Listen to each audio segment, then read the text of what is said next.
Okay guys, welcome back to Fort Mort. So today I'm going to go over the second half of the Jawa, beating the Geos, the secret sauce.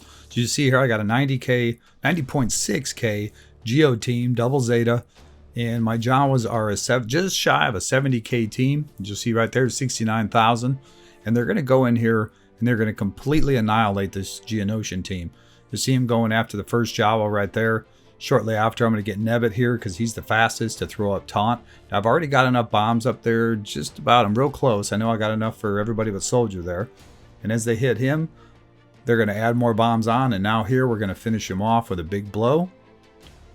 And boom, it's over. So, alright, so here are the Jawas. So I'm going to go over their abilities and over their gear. So you notice right here, there's some important parts. Line in the sand is the most important part of this. This is for the thermal detonators. You guys can read through that, but this is what blows up the Geonosians. Scrap bomb, I also have it on there as well, where this is the one that he utilizes to blow them up when it comes to his turn. So line in the sand automatically drops the bombs on him every time a Jawa is hit. And I'll get into how its potency is important here, but then when his turn comes up for scrap bomb, it's important. So there's not a whole lot of investment here. Salvaged equipment isn't necessarily important either. I did these Jawas earlier.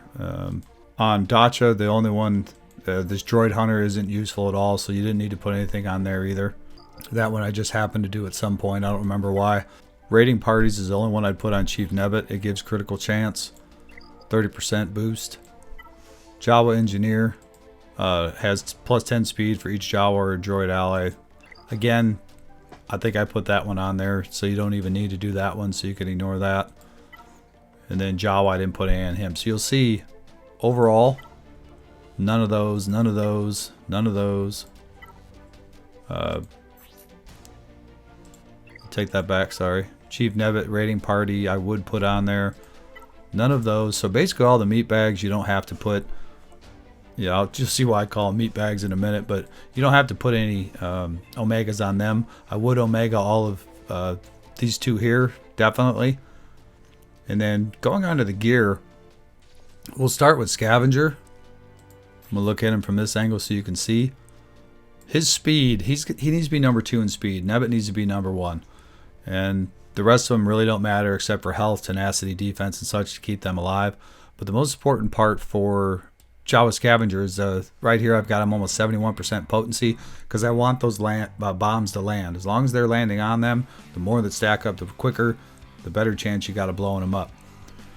And honestly, you only need, for a 90k team, 14 plus bombs on each one, which they stack up pretty quickly when you got potency on them. I'm telling you, there's a huge difference. And then critical chance is another one. Each bomb has its own chance to crit. So you can have some that do, some that don't. If you get all of them to crit, the less bombs you need. Last, you'll see here the crit avoidance at 24%, and I get that from the arrow, as you'll see right here. 24% crit avoidance arrow. I put those on 4 of the Jawas, everybody but Nebbit. Nebbit, who's the tank, I need speed on him. He's got to go first, so I put that on there. I'd like to have a crit avoidance one on him, but it's unavoidable. He's going to die. Secondly, crit chance triangle. That's a huge one here.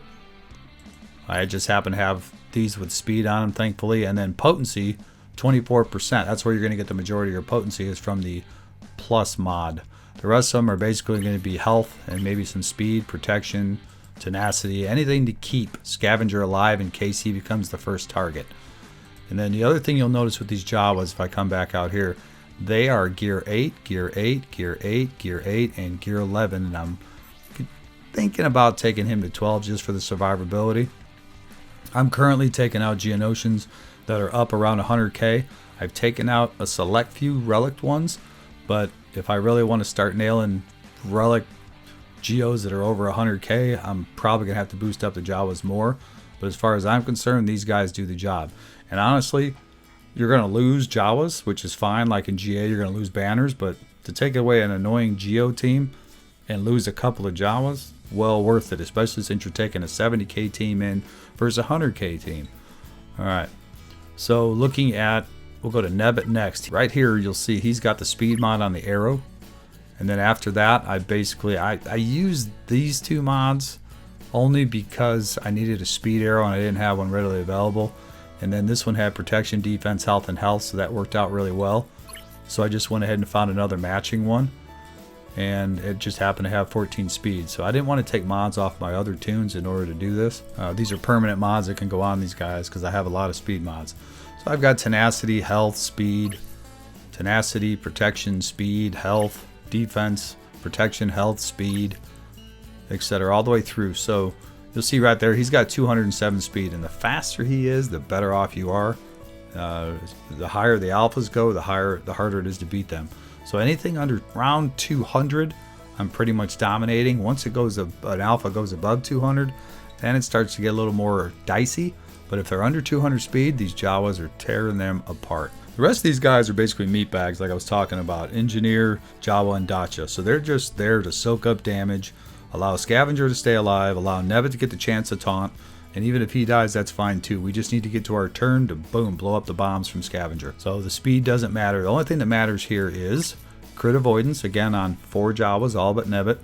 Protection, health, tenacity, defense, anything you can find to keep them alive. Going over, looking at Jawa, same thing, crit avoidance arrow.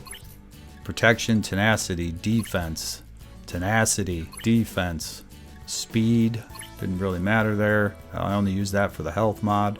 Protection, tenacity, health, defense, and health, defense. And then we'll move over to, oh, I think I skipped one. I did, so Dacha, that was what it was. Again, crit avoidance arrow, protection, health mods, anything I could use. The 2 times doesn't really matter to me. It's really just about matching up. I got protection on that one, and I got defense, protection, tenacity. So you guys will notice I've got health mods on all the meat bags. Health. So that's really what it comes down to. And for Nebbit, I put speed mods. And like I said, these mods, because they had good abilities on them to get that speed up. And then of course Scavenger with health mods. And I also added extra, what is it, 15% potency, I believe.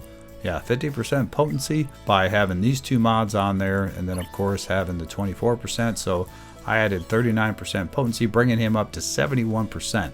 So he's 3 out of 4 bombs are pretty much guaranteed to land unless their tenacity's high. That's pretty much the gist of it, guys. Not much of an investment, and I'm taking out 100k Geo, so can't beat that deal. I'm gonna go ahead and run this clip right here of the last video I did. You saw that was a 97k Relic Geo team. He's a 140 speed spy, 200 speed alpha. We'll go ahead and get into that real quick. See if I can fast forward it. Okay, so here we go. He attacks the first Jawa, takes out the second one. Nebbit gets his taunt. Scavenger's up and survives. All the bombs are up, and he's going to blow them up right here. Boom, and they're done. So that's it, guys. Jawa's beating the Geos, the secret sauce. You now know all the gear mods, etc. that you need.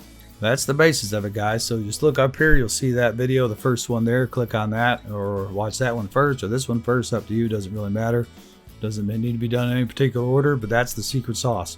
You know what mods you need, you know how much gear you need, etc. It doesn't take a whole lot. If you want to invest even higher in the Geos, you'll be taking out Relic Geos, but that's it. So if you guys want to join the battalion, hit that button down below. Otherwise, check out that other video. I appreciate you watching today. You guys are awesome. Have a good day. Shut up and sit down.